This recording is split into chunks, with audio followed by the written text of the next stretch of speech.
Jadi dari total 280 sertifikat, baik itu SHGB maupun SHM, semuanya sudah dibatalkan, dicabut Pak ya?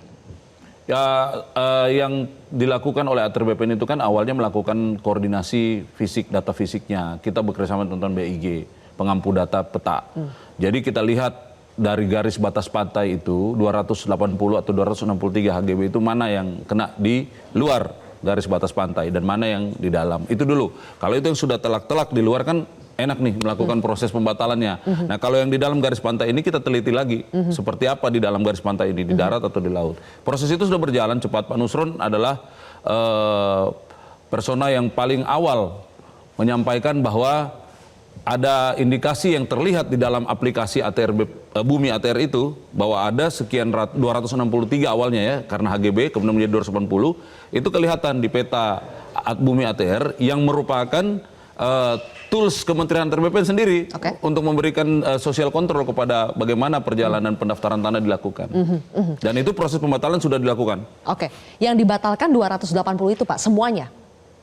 Semuanya itu akan berkembang. Yang akan dilakukan di tahap awal ini adalah yang sudah jelas-jelas berada di batas di luar garis batas yang pantai. Di garis luar batas garis luar pantai itu ada berapa Pak dari 280 itu? Kita belum punya angka konkretnya. Kita agregasi tadi 280. Angka konkretnya besok akan dirilis oleh Pak Menteri. Oke. Dan katanya sudah ada pihak-pihak yang diperiksa. Sejauh ini Pak dari juru ukur, ada kepala seksi pengukuran dari Badan Pertanahan Tangerang juga. Apakah mereka sudah dimintai keterangan semuanya Pak? Sebagai sebuah instansi yang mengeluarkan produk hukum, tahapan hukum itu kan diperiksa produknya. Terkait dengan orang-orangnya ada APIP kalau di kementerian lembaga itu. Semua melaksanakan dan itu sudah dilakukan sejak beberapa hari lalu. Teman-teman Banten, Tangerang dan lain semuanya sudah dimintai keterangan. Proses sedang berjalan. Sudah ada kesimpulan apakah mereka bersalah atau tidak? Proses sedang berjalan. Mengarah kepada kelalaian administrasi atau ada kesengajaan Pak? Kan itu kelihatan nanti di produknya. Ketika produknya dibatalkan kan berarti ada yang miss. Kita ikut saya proseduralnya.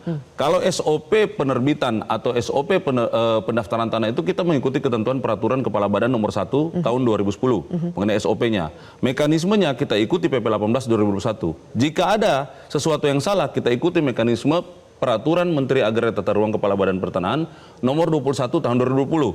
Itu pembatalannya bisa dilakukan. Apakah cacat administrasi atau tidak memenuhi prosedur atau seperti apa. Jadi sejauh ini belum ada orang yang bisa ditunjuk siapa yang paling bertanggung jawab Pak atas terbitnya sertifikat itu. Simpul-simpul kegiatan itu kan mulai dari pengukuran, pemberian hak. Itu kan ada petugasnya pasti. Nah terkait petugas-petugas yang melaksanakan tugas pada saat itu. Kemudian ada pengukuran KJSB, pihak ketiga, swasta. Sampai itu semua adalah pihak yang menandatangani produk akhir kita lihat.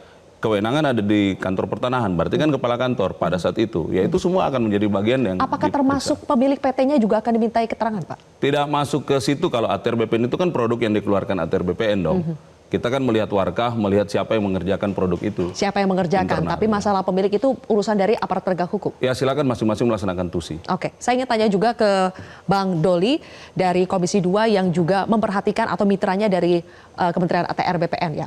Benar tidak jadi membentuk panja untuk bisa menelusuri kenapa bisa ada sertifikat, meskipun katanya masih ditelusuri ya, apakah di dalam atau di garis, kenapa bisa ada sertifikat yang berseliweran di daerah di Laut Tangerang? Pertama saya kira kita harus menyamakan kesepahaman ya bahwa ini ada masalah. Jadi jangan ada lagi di antara kita semua elemen bangsa ini mengatakan nggak ada masalah. Kalau kita pakai judul itu, ini kan penuh kelucuan ya. Jadi belum lagi masuk soal aturan, soal peraturan perundang macam-macam. Ini kan ada pagar yang harusnya di darat, itu kita temukan di laut.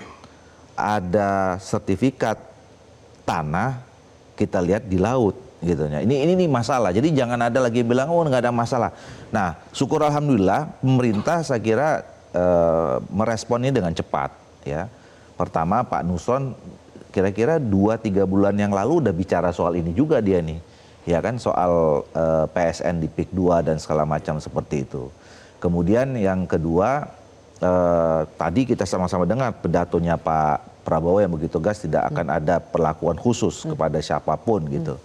Kemudian kita lihat gerak cepat dari TNI yang segera melakukan pencabutan pagar itu.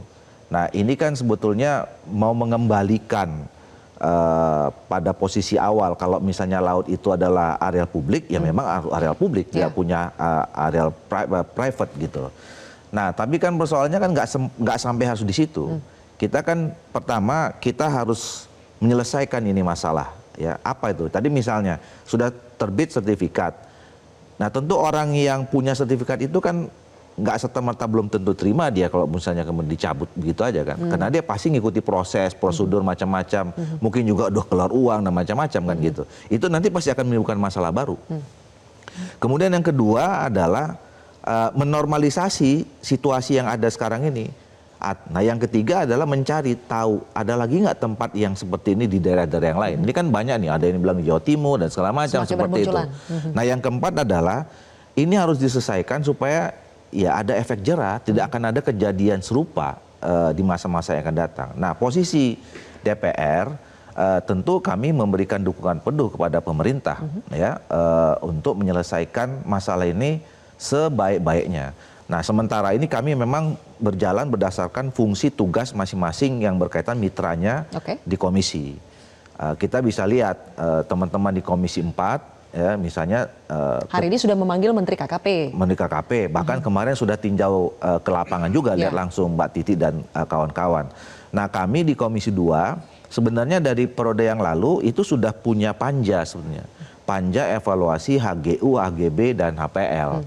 Nah, pada rapat internal kemarin ini dilanjutkan. Dan salah satu case-nya nanti yang akan dipelajari adalah kasus ini. Akan dilanjutkan panja itu? Akan dilanjutkan dari panja itu. Nah, Pak Gufron lapor ke Barreskrim Polri. Barreskrim. Saya kira nanti pasti akan direspon oleh teman-teman Komisi 3. Nah, jadi sementara ini jalan sebagai mekanisme ketatanegaraan kita, fungsi DPR RI sebagai pengawasan.